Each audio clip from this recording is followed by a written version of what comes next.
Hey there VCE HHD students, my name's Andy, I'm a VCE Health and Human Development teacher. In this short video we're going to look at answering the 2018 VCE HHD exam question number 7. Before we dive into question number 7, there's already 40 videos plus available at the Health Resources Hub YouTube channel.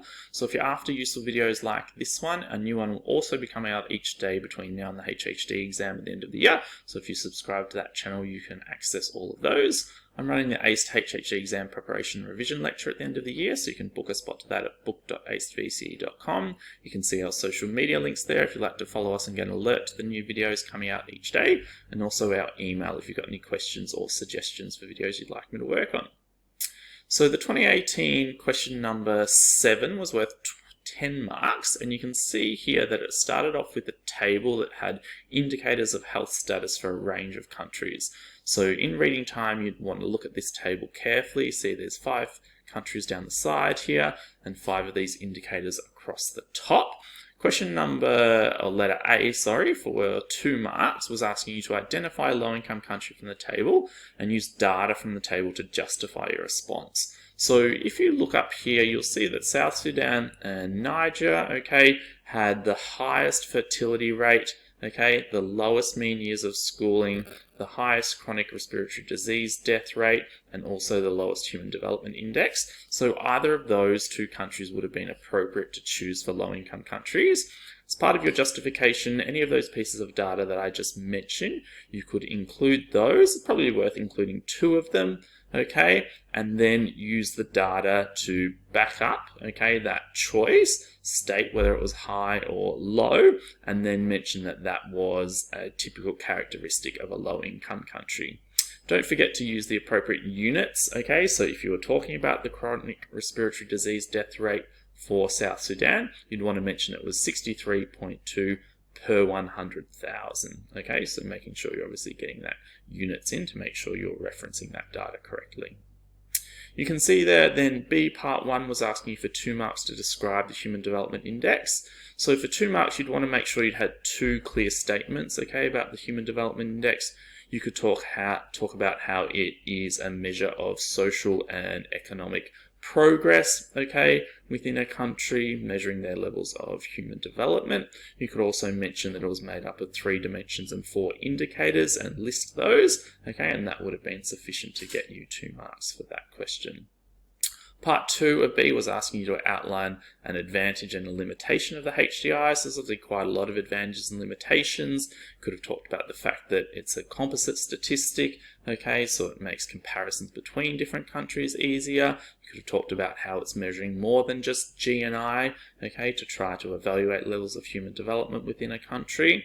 In terms of limitations, you could talk about the fact that it's based on averages, and so it doesn't necessarily give a good indication of inequalities that exist between countries. And you could talk about how it's not based on survey results, so there's no real subjective information about people's feelings, on a range of issues within countries. So there's lots of different advantages and limitations you could have mentioned for 2 marks there. C part 1, was asking you to identify one feature of SDG 3, good health and well-being, that was relevant to addressing the health issues shown in the table on page 10.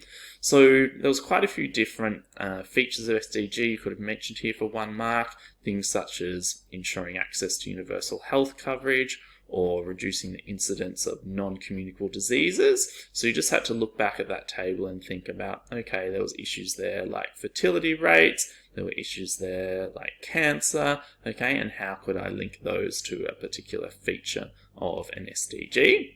Then for part 2 for 3 marks, you had to explain how actions taken to achieve SDG 4 quality education could assist in achieving SDG 3.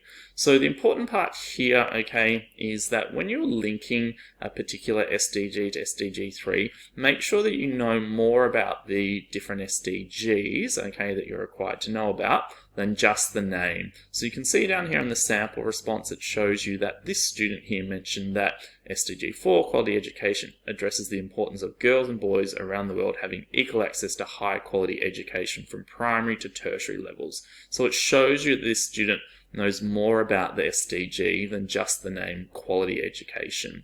So make sure that for all of the SDGs you have to know about in Unit 4, that you know some of the essential sort of features, also sort of known as the targets of those particular goals, to help you to answer a question like this. Then you obviously have to make a link on to a feature of SDG 3. So this question went on, this response down the bottom went on to say then if they've got access to this high quality education, they're likely to have high levels of health literacy, aware of the importance of safe sex practices, helping to reduce the risk of children contracting STDs such as HIV, and reducing the spread of HIV, AIDS would assist with the achievement of key feature and the epidemics of communicable diseases. So once again, they're showing that they know more about SDG 3 than just the name good health and wellbeing. They actually know a key feature. And so that's really essential for these types of questions. Okay, hopefully you found that video useful. As I mentioned, the Health Resources Hub YouTube channel's there, the VCE HHD Exam preparation session, our social media links, and our email. Thanks so much.